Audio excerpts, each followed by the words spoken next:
All right, today we're on lesson 2. It is titled Limiting Reagent. So what we're going to be determining today is of our 2 reactants, right? We're going to have 2 reactants every reaction for this lesson. So of our 2 reactants, which one of our reactants runs out first?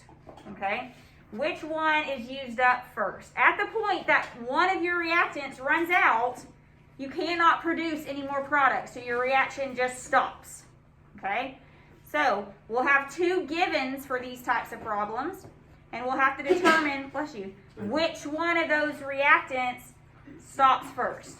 Which one produces the least amount of product? Okay, because that is the one that runs out.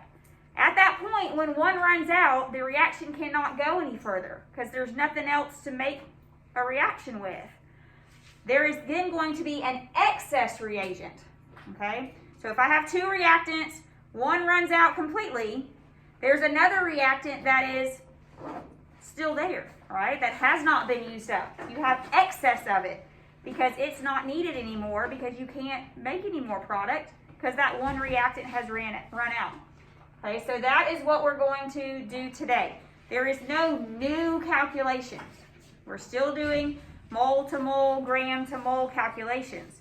It's just a process, some steps to go through to determine which one is the limiting. Okay, but it's the same steps every time, but no new types of calculations.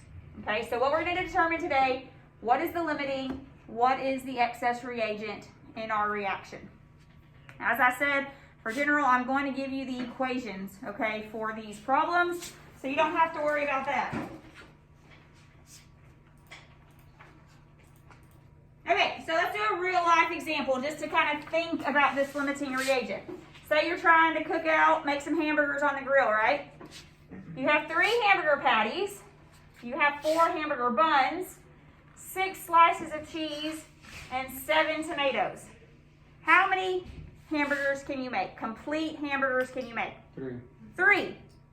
Why'd you say 3? That is exactly right. Because there's 3 meat. There are only 3 meat patties, right? So I cannot make any more products than 3. My meat is limiting me from making more product. Everyone agree with that? Yeah. So my meat tells me, okay, I have 3 products that I can create. 3 hamburgers. That meat also decides, well, how much of this excess that I have, right? Since I only used 3 hamburger buns, well, I have 1 bun left over. Since I only made 3 hamburgers, I have 3 pieces of cheese left over, and then I have 4 tomato slices left over. Okay, so the limiting we'll come to find today determines everything in this process. It determines how much product that we will make. It determines how much of our excess reagents are left over. How much did we not use? Okay, so the limiting is what you run out of first. Once we run out of our limiting reagent, we cannot make any more hamburgers. Okay, so in every process, there's going to be one limiting reagent. Okay, so you just have to determine what that is. So here's a question. A manufacturer has 8 Ford Focus car bodies and 40 tires. How many cars can the manufacturer make? Hey. Not 5. Wait. Hold on. 8. 8, because he got the bodies. He ain't got the tires. He only needs 32 tires. Oh. You only need 32 tires, right? Oh, yeah. So the car bodies is correct. So what is our limiting reagent? The car bodies. We run out of car bodies. What is our excess reagent? The tires. Yeah. We only need 32, right? 8 times 4, because you need 4 tires per car, is 32. So then we have excess tires. All right, so that's what we're going to be deciding today, only in chemistry terms. So here's the steps. Write down the steps. The process is the same every time to determine this limiting reagent. So write these down, and then all we're going to do is practice today.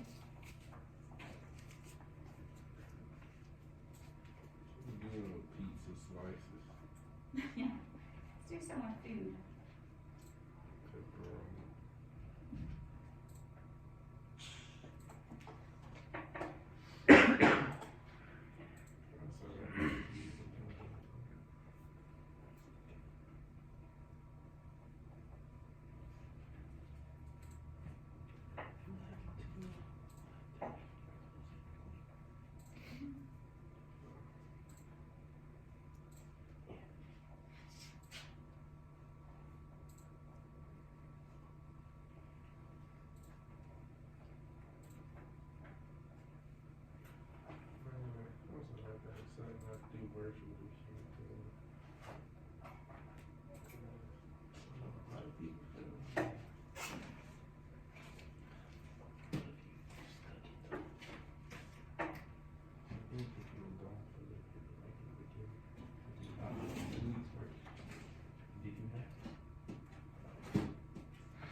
Okay, so what we're going to do, on these problems, you're going to be given the amount of both reactants.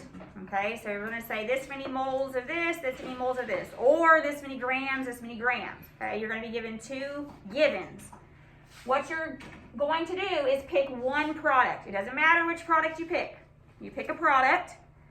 You're going to calculate to the moles of the product. So from each given, you calculate to moles of that one product.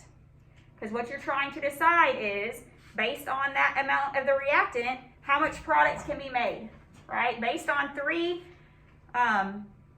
patties, I can make 3 hamburgers, right? Based on 4 hamburger buns, I could make 4 hamburgers. Based on 6 cheese slices, I could make 6 hamburgers. But the one that produces the smallest amount of product, right, the 3 hamburgers, that limited me from making any more. Okay, so then we will select, based on which is the smallest amount of product formed, which reactant limited me from making more product. Are kind of with me on what's happening? Yes. All right, well then let's practice. Okay. Silicon dioxide reacts readily with hydrofluoric acid. I told you I'd give you the reaction, so SiO2 is silicon dioxide, reacts with hydrofluoric acid to produce silicon tetrafluoride and water. Okay, so you always, this is a stoichiometry problem, you always have to start with what? Balance equation. Balancing. So, let's balance it first, then we'll worry about the rest later. So, silicon is balanced. Oxygen, not balanced, right? So what do I need on the right? 2. 2 water. Hydrogen, not balanced. How many hydrofluoric acids do I need? 4. 4. That balances my hydrogen. That also balances out my fluorine. Yeah. Okay, so the problem tells me I have 6 moles of hydrofluoric acid to start with,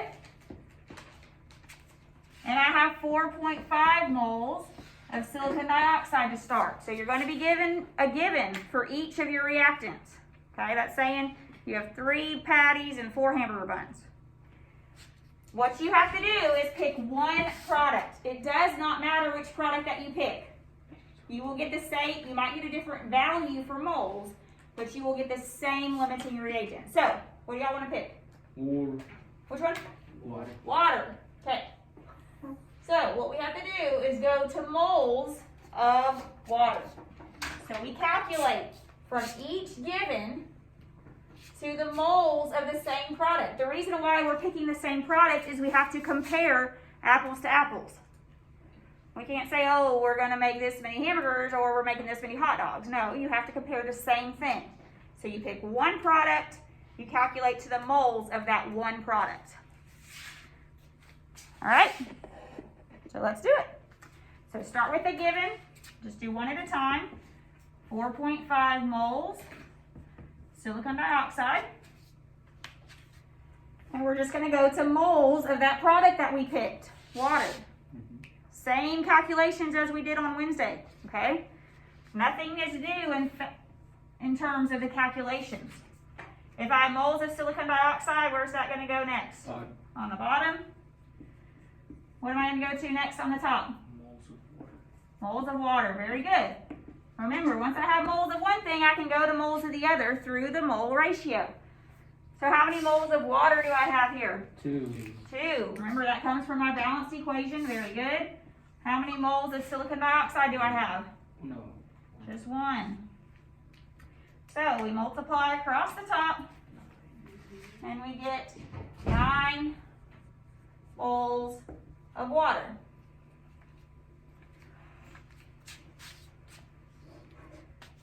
We have to do the same thing for the other reactant, okay? Because our question is, which one of these reactants are limiting us? That's what is being asked here. Which one of these, silicon dioxide or hydrofluoric acid, is limiting us, is going to run out first?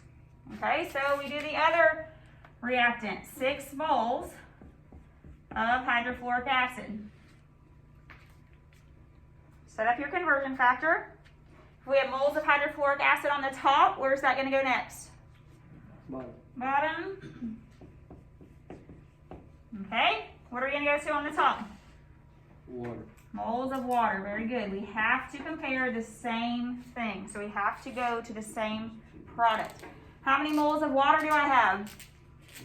2. How many moles of hydrofluoric acid? 4. So that gives me 3 moles of water. See how, even though I started with more hydrofluoric acid, I produced less? So don't just look at my givens and say, oh, that's got to be my limiting, right? Because what is my limiting reagent here that I just determined? Hydrofluoric acid. Everyone agree? Mm-hmm. Don't say this is my answer. The question is asking, what is your limiting reagent? So the answer has to be one of your reactants, okay? So it's the hydrofluoric acid.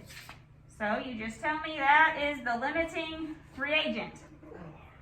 What is the silicon dioxide called then? The moles amount. Excess reagent. Excess. Very good. Good job, You girl. didn't really ask that, but just for fun. Okay? So whatever makes the smallest amount of product is your limiting reagent. Okay? So let's go over it again. You pick one product. It doesn't matter. In fact, my third period picked silicon tetrafluoride. We got different mole values, but it still proved that hydrofluoric acid was my limiting. Okay, so it does not matter which one you pick. You will get the same limiting reagent. All right, so then you calculate from your givens to the moles of that product, and then whichever one makes the smallest amount is your limiting.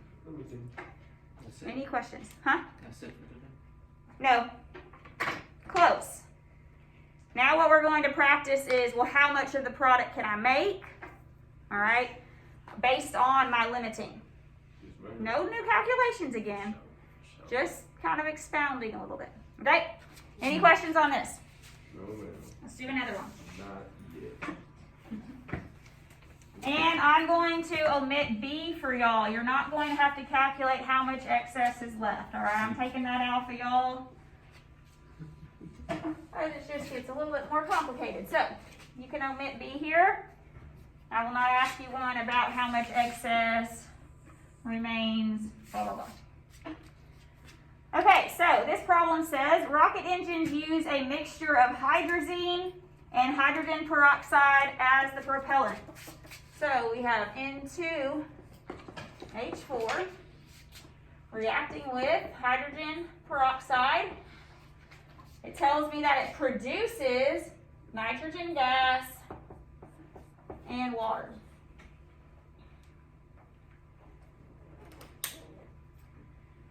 All right, what do I need to do here? Balance. So my nitrogens are balanced. My hydrogens are not. What do I need to do to balance my hydrogens? Well, on the right side, you can do 3. Okay, if I put a 3 there, that's a good start. What happens to my oxygens? Yada. They're not balanced. So, let's try a 2 there. If I put a 2 there, how many hydrogens do I get total on my left? 2, 4, 8. 8. So, what do I need to put here? 8, 4. 4. Yeah. So that gives me 4 oxygens and 4 oxygens too. So then I'm balanced. Okay, so part A says, which is my limiting reagent in this reaction when 0.75 moles of hydrazine is mixed with 0.5 moles of hydrogen peroxide. All right, so what do we have to do? Oh, you gotta pick a side. Pick a product. Very good. Which product do you want? We want the Hydrogen gas this time? Sure. All right, so remember, you calculate from each reactant to the moles of the same product. You could go all the way to grams if you want. It's just an extra step. You can stop it at moles. All right, y'all ready? Let me see how far I can get. All right, so we go 0.75 moles of hydrazine.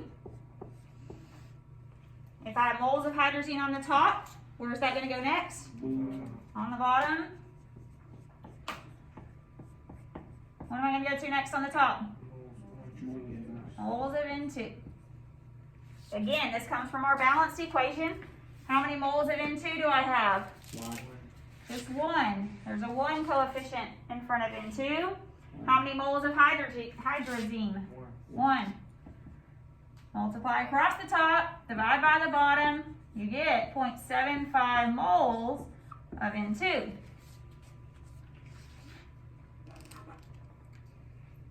We do the same thing now for our other reactant. So we have 0.5 moles hydrogen peroxide. Moles of hydrogen peroxide must go on the bottom to cancel. What are we going to go to on the top? Moles of nitrogen. Moles of N2 again. Very good. You have to go to that same product. So how many moles of N2 do I have again? Oh, you got 1. 1. How many moles of hydrogen peroxide? 2. All right. Divide. You get 0.25 moles of N2. All right. So what is my limiting reagent? 0.25. H2. Hydrogen peroxide, right? That produced the smallest amount of product. Everyone see how I'm determining that? Yes. So all you say, hydrogen peroxide, H2O2 is my limiting, hydrazine is my excess. So that's part A. That's the answer right there. All you say, limiting. Boom, done. B, I told you I'm not going to have y'all do, so just forget that. Part C says, how much of each product in grams is formed? So back to our hamburger example. How did I determine how much product could be formed? What did I use to determine that? The limiting. Yeah. The limiting. Okay. I want you to write yourself a big note for these types, because this is what the questions are going to look like. It's going to say determine the limiting, and then it's going to say how much product is formed. You always start with your limiting reactant. The limiting reactant drives that reaction. It tells you how much product you can form. Okay? So you find your limiting. From that point, you use and you start with that limiting reagent for every other step. Okay, that's determining how much of the other products you're using. That's determining how much of your product you're producing. Y'all with me? Mm-hmm. So we're going to do the exact same thing. We just start with our limiting. We're going to go to grams now of each product. Same calculations we did on Wednesday, right? Just one more step using that molar mass. Can you do it? Just long. Takes forever. It is a lot of calculations, but like I said, nothing new. Just a different way of thinking about it. Okay, so I'll give myself some more room. So we're starting with our limiting. What's our limiting? H2O2. Hydrogen peroxide. So we start with 0.5 moles H2O2. Do I even need the molar mass of hydrogen peroxide? Yes. No. No, right? Because we're starting with moles. Remember, look back at your table from Wednesday.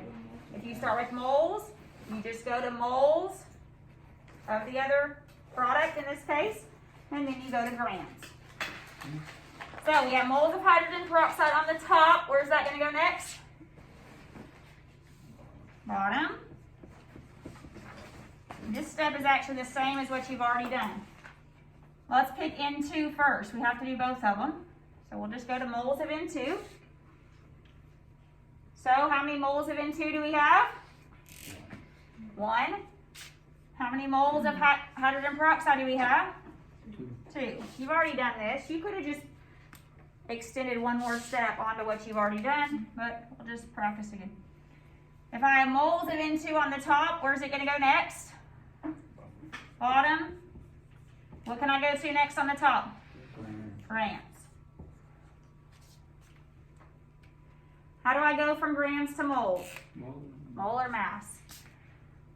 So do your molar mass of N2, which is just 2 nitrogens. Gives you 28.02. Where do I plug that in at? Grams. With your grams on top. Very good. How many moles is that for? 2.